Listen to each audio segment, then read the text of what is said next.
Hello guys, आज की कहानी की स्टार्टिंग होती है जहाँ पे डीजे का घर दिखाया जाता है और हमें डीजे के घर पे डीजे की फोटो दिखाई जाती है जो सुपरफिशियल देख रहा था और अपने मन में कुछ सोच रहा था। और हमें डीजे की फोटो दिखाई जाती है जो अपने परिवार के साथ था, जो बहुत खुश दिख रहा था। और उसके बाद हमें सुपरफिश को दिखाया जाता है जो सोच रहा था।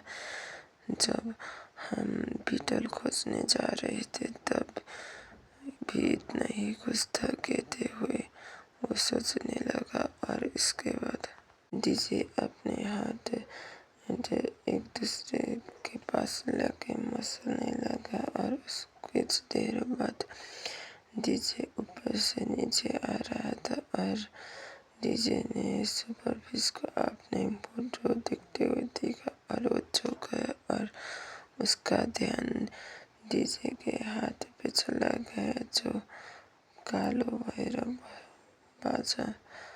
और वो सोचने लगा कि मैंने उसका हाथ कभी भी नहीं दिखाया था। ये सोचते हुए वो सुपरफिश को बुलाता है और सुपरफिश चौंक जाता है। जिसे कहने लगा कि यही कपड़ा है, बाकी के कपड़े लॉन्ड्री पे है इसलिए ये लगा और मुझे बचाने आने के लिए तुम्हारा शुक्रिया कहने लगा। सुपरफिश कहने लगा कि मैंने ये तुम्हारे लिए नहीं कोर के लिए किया है। डीजे कहने लगा पर फिर भी तुम मुझे बचाने आए इसलिए थैंक यू। सुपरफिश हंसते हुए कहता है कि अगर मैं बचा नहीं आता तो मर जाते, इसलिए मैंने तुम्हें बताया था मैं सबसे स्ट्रॉन्गेस्ट विच हूँ। ये सुनने के बाद डीजे कहता है कि तुम्हारा ईगो छुट्टी पे नहीं जा सकता है क्या?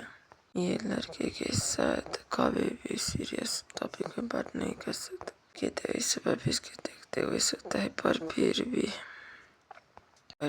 भी मैं इसके बारे में सोचने से नहीं रोक सकता कि कहते हुए डीजे का घर दिखाया जाता है जहाँ पे डीजे जमीन पे बिस्तर लगा रहा था और वो पीछे सुपरफिश कह रहा था कि ये सब क्यूट लोगों के लिए है, ये थोड़ा बड़ा है और मुझे लगा था कि हम दोनों सेम कपड़े पहनेंगे। डीजे कहता है कि मैंने तुम्हें कभी भी दूसरे कपड़े में नहीं देखा, जब भी मैंने देखा तो मैं फॉर्मल कपड़े में देखा था।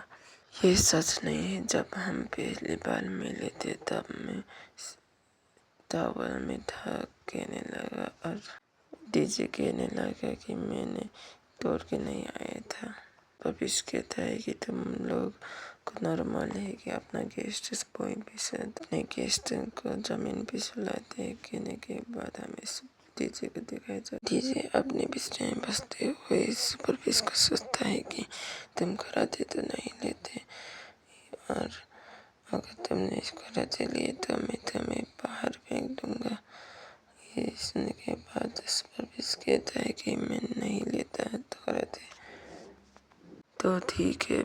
कहते हुए डीजे लाइट बंद करके सोने लगा और गुड नाइट फिश कहने के बाद वो सोने लगा। और हमें दिखाया जाता है जब वो सो रहा था तब सुपरफिश कराटे लेने लगा और डीजे उठते हुए सुपरफिश की तरफ देखने लगा। और हमें दिखाया जाता है सुपरफिश हंसते हुए कह रहा था मैं मजाक कर रहा हूँ।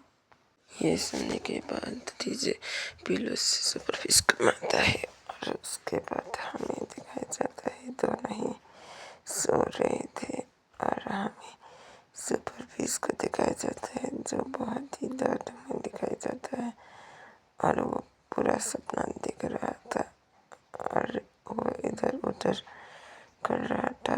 उसके बाद हमें उसका हाथ दिखाया जाता है जो बहुत ट्रेम्बल कर रहा था और वो अपने सपने में रेड बाल वाला लड़की को देखता है और उसके हाथों को दिखाया जाता है जो ब्लड आ रहा था। और हमें सुपरफिश की बच्चन की दिखाया जाता है और किसी को जला रहे थे तो दिखाया जाता है और वो चिल्ला रहा था। उसके बाद हमें दिखाया जाता है एक लड़की को जो वहाँ पे बैठ कर देख रही थी। और वहाँ पे हमें रेड बाल वाले लड़के को भी दिखाया जाता है, उसकी साथी के साथ डीजे को भी दिखाया जाता है। ये इसी सीन के साथ डीजे वो जाता है और अपने छाती के ऊपर आलू को बीते हुए देखता है और आलू का सिर पेट करते हुए फिर से सोचने लगता है और अपनी आंखें बंद कर देता है। सोते हुए